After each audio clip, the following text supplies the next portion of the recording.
这是我觉得最有用的学习方法。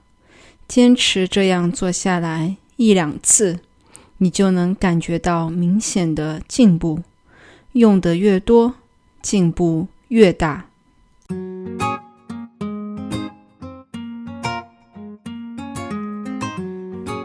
沉浸于有趣、可理解的内容里学习中文。欢迎来到沉浸中文 Real Chinese Talk 沉浸式中文学习播客。这个播客适合于中等水平及以上的中文学习者。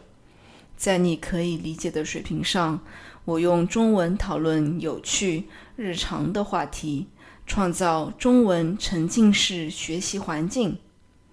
我是你们的主播秋月。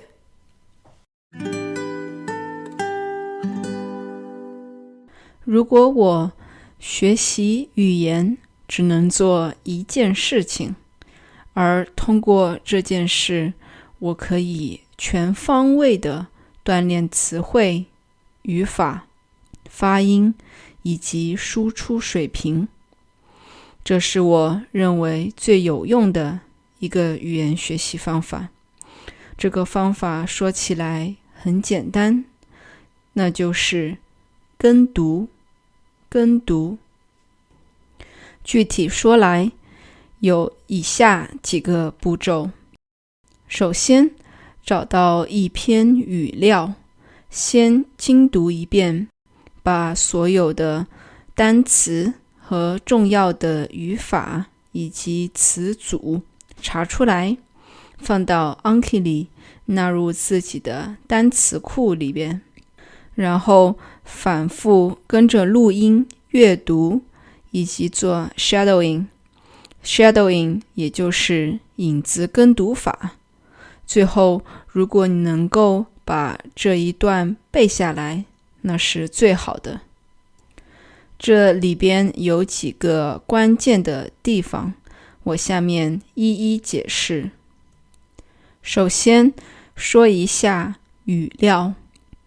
语是指语言，料是指材料，也就是用来学习语言的材料。一个好的语料呢，应当有音频和文本，而其中的语法和词汇呢，应该略高于自己的现在的语言水平，而里边的内容最好是你感兴趣的内容。最后，如果能够有翻译的话，那是最好的。那为什么一个好的语料应该是有这些条件的呢？有音频的话呢，保证了你知道正确的发音和语调应该是怎样的，尤其是对于中文这样语调非常重要的语言来说，有音频保证了你的发音是正确的。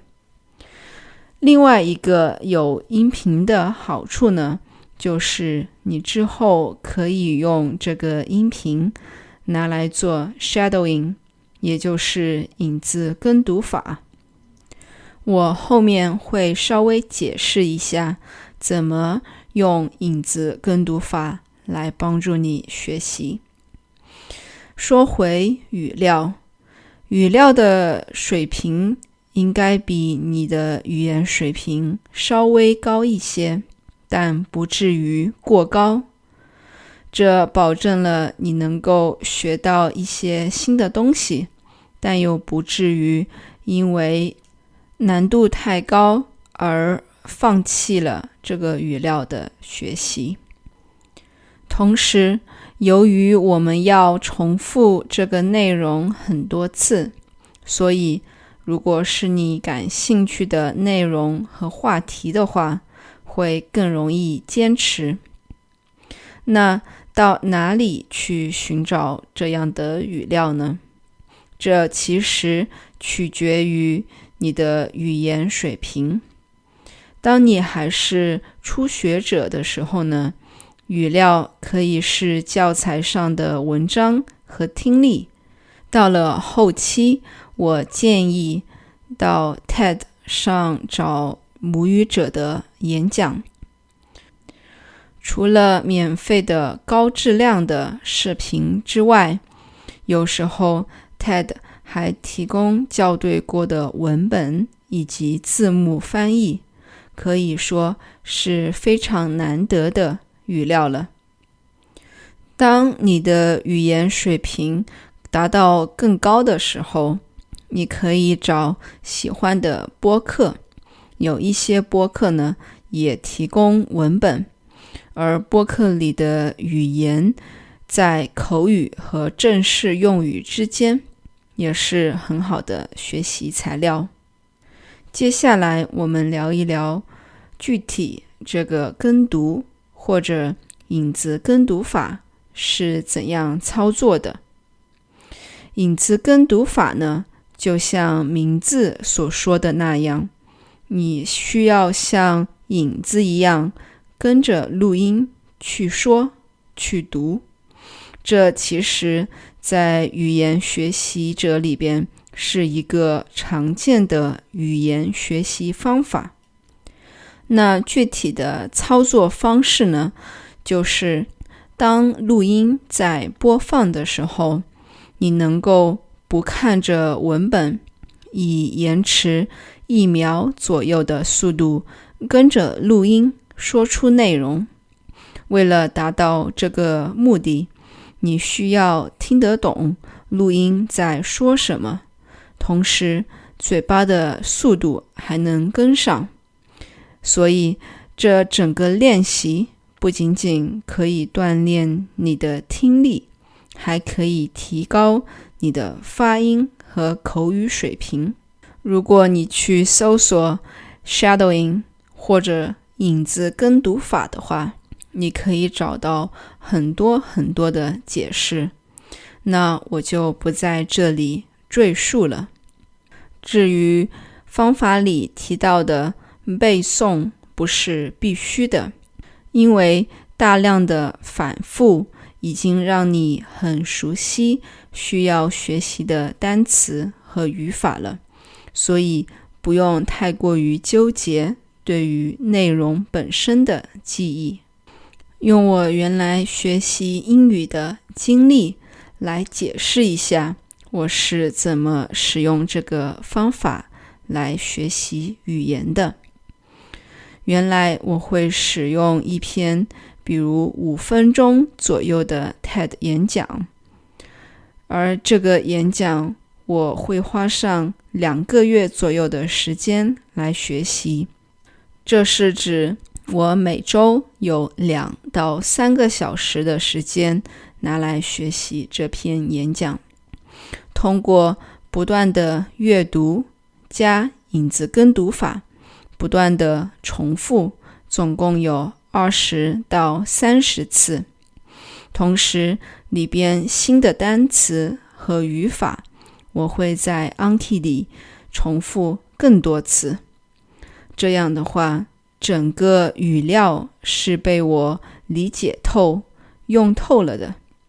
通过这样的学习方式，我学习了母语者是如何来表达他们想表达的内容的，同时我还纠正了我的发音，增加了我的词汇量，并且由于我重复了很多次，里边很多的用法我不用思考就能够说出来，所以这是我觉得最有用的学习方法。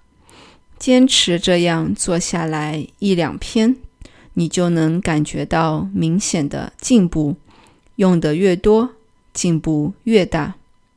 我之前的播客里有提到，我现在在学英语、日语、西班牙语、荷兰语，但不管是哪一门语言，我都在用这个方法进行学习。当然，不同语言的语料的丰富程度是不一样的，但我相信只要你用心，肯定能够找到适合自己的语料。之后要做的就是重复再重复。同样的方法也适用于这个播客。这个播客有音频，有字幕，还有文本。把这些材料都用起来，能够全方位地提升你的中文水平。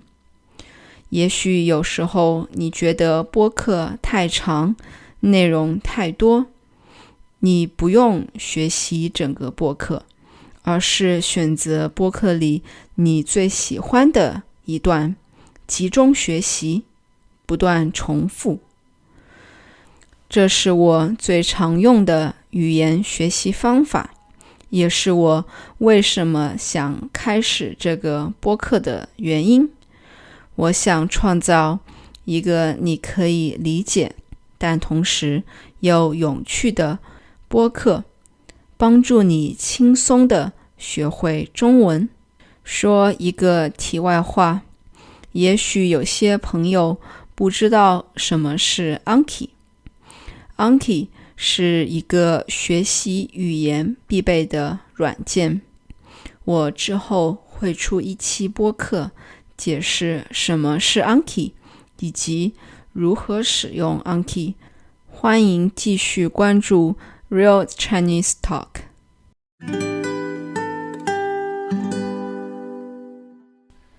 感谢大家的收听。如果你对我们的内容感兴趣的话，欢迎访问我们的网站 realchinesetalk.nl。 你可以在主要播客平台 YouTube 同名频道上找到我们。